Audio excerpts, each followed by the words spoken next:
ಆದೇಶ ರದ್ದು ಮಾಡೋದಕ್ಕೆ ಸರ್ಕಾರ ಎಲ್ಲೊಂದು ಕಡೆ ತಂತ್ರಗಾರಿಕೆ ಮಾಡ್ತಿದೆ ಗೋವಿಂದ ಕಾರಜೋಳ ಆರೋಪ. ಅವರಿಗೆ ನೋಡಿ, ಅವ್ರಿಗೇನು ಅರ್ಥ ಆಗಿಲ್ಲ. ಅವರಿಗೆ ಇಂಟರ್ನಲ್ ರಿಸರ್ವೇಷನನ್ನು ಮಾಡೋದು ವಿಚಾರದಲ್ಲಿ ಅವ್ರಿಗೆ ಸರಿಯಾಗಿ ಅರ್ಥೈಸ್ಕೊಂಡಿಲ್ಲ ಅಂತ ಅಂದ್ಕೊಳ್ತೀನಿ. ಅವರು ಕೂಡ ಅವರ ಕಾಲದಲ್ಲಿ ಏನೋ ಮಾಡೋಕ್ಕೆ ಹೋಗಿ ಅವರು ಎಲ್ಲ ಕನ್ಫ್ಯೂಷನ್ ಮಾಡಿ ಇಟ್ಟಿದ್ರು. ಇದನ್ನು ನಾವು ಬಗೆಹರಿಸಿ ಈಗ ಅದಕ್ಕೆ ಕಾನೂನಿನ ಇದು ಕೊಡಬೇಕು, ಶಕ್ತಿ ಕೊಡಬೇಕು ಅಂತ ಹೇಳಿ ಮಾಡ್ತಾ ಇದ್ದೀವಿ.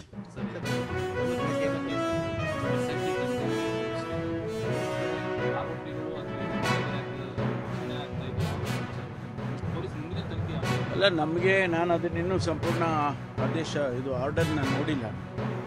ಆದರೆ ಅದಕ್ಕೆ ಕಾನೂನು ಇಲಾಖೆಯಲ್ಲಿ ಅಥವಾ ನಮ್ಮ ಅಡ್ವೊಕೇಟ್ ಜನರಲ್ ಜೊತೆ ಚರ್ಚೆ ಮಾಡಿ, ಲೀಗಲ್ ಟೀಮ್ ಅದ್ರ ಜೊತೆ ಚರ್ಚೆ ಮಾಡಿ ಮುಂದಿನ ಕ್ರಮ ತಗೊಳ್ತೀವಿ. ಅಪೀಲ್ ಹಾಕ್ಬೇಕಾ, ಸುಪ್ರೀಂ ಕೋರ್ಟಿಗೆ ಹೋಗ್ಬೇಕಾ, ಇದೆಲ್ಲ ಚರ್ಚೆ ಮಾಡ್ತೀವಿ.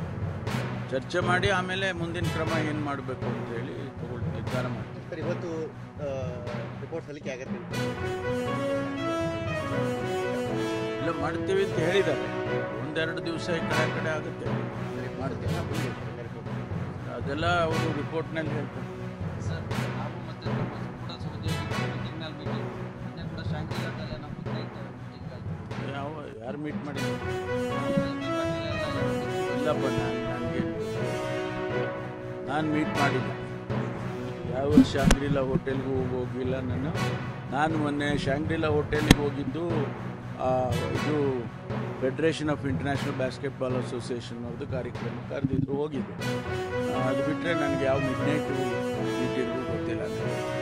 Thank you. ಪೊಲೀಸ್ ಇಲಾಖೆ ಆಗಲಿ ಅಥವಾ ಸರ್ಕಾರದ ಯಾವುದೇ ಇಲಾಖೆಗಾಗಲಿ ನಾವು ಈ ಹಣ ತಗೊಳ್ಳೋ ವಿಚಾರದಲ್ಲಿ ಭಾಳ ಕಠಿಣವಾಗಿ ನೋಡ್ತೇವೆ. ಇದರಲ್ಲಿ ಪೊಲೀಸ್ ಇಲಾಖೆಯಲ್ಲಿ ಯಾವುದೇ ರೀತಿ ಇಂಥ ಮಾಹಿತಿಗಳು ನಮಗೆ ಬಂದರೆ ಅದು 1,000 ರೂಪಾಯಿ ಇರ್ಬೋದು, 5,000 ರೂಪಾಯಿ ಇರ್ಬೋದು, 500 ರೂಪಾಯಿ ಇರ್ಬೋದು, ಹಣ ತಗೊಳ್ಳೋದ ಅದನ್ನು ನಾವು ಯಾವುದೇ ರೀತಿಯಲ್ಲಿ ಕೂಡ ಎನ್ಕರೇಜ್ ಮಾಡೋದಿಲ್ಲ. ಅದಕ್ಕಾಗಿ ನಾವು ಗೊತ್ತಾದ ತಕ್ಷಣ ಅವ್ರ ಮೇಲೆ ಕ್ರಮ ತಗೊಳ್ತೀವಿ, ಅವ್ರನ್ನ ಸಸ್ಪೆಂಡ್ ಮಾಡ್ತೀವಿ, ಡಿಪಾರ್ಟ್ಮೆಂಟಲ್ಲಿ ಎನ್ಕ್ವೈರಿ ಮಾಡ್ತೀವಿ. ಮತ್ತು ಅವರು ನಿಜ ಅದು ಮಾಡಿರೋದು ಸತ್ಯ ಅಂತ ಗೊತ್ತಾದ ಮೇಲೆ ಅವ್ರನ್ನ ಎಲ್ಲಿವರೆಗೆ ಅಂದರೆ ಅವ್ರನ್ನ ಡಿಸ್ಮಿಸ್ ಕೂಡ ಮಾಡ್ತೀವಿ ಸರ್ವಿಸಿಂದ.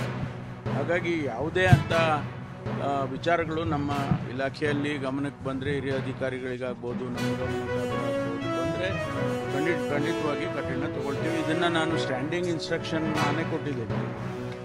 ನಮ್ಮ ಪೊಲೀಸ್ ಕಾನ್ಫರೆನ್ಸ್ಗಳಲ್ಲಿ ಮುಖ್ಯಮಂತ್ರಿಗಳು ಹೇಳಿದ್ದಾರೆ, ನಾನು ಹೇಳಿದ್ದೇನೆ. ನಾವು ಯಾರೂ ಇದನ್ನೇ ಎನ್ಕರೇಜ್ ಮಾಡೋದಿಲ್ಲ. ಕಠಿಣವಾಗಿ ಕ್ರಮ ತಗೊಳ್ಳೋದಕ್ಕೆ ಸೂಚನೆಯನ್ನು ಡಿ ಜಿ ಅವರಿಗೆ ಈಗಾಗಲೇ ನಾವು ಪ್ರತಿ ಕಾನ್ಫರೆನ್ಸ್ನಲ್ಲೂ ಮಾತಾಡ್ತಿರ್ತೀವಿ ಮತ್ತು ಅದನ್ನು ಕಾರ್ಯಗತ ಮಾಡ್ತೀವಿ.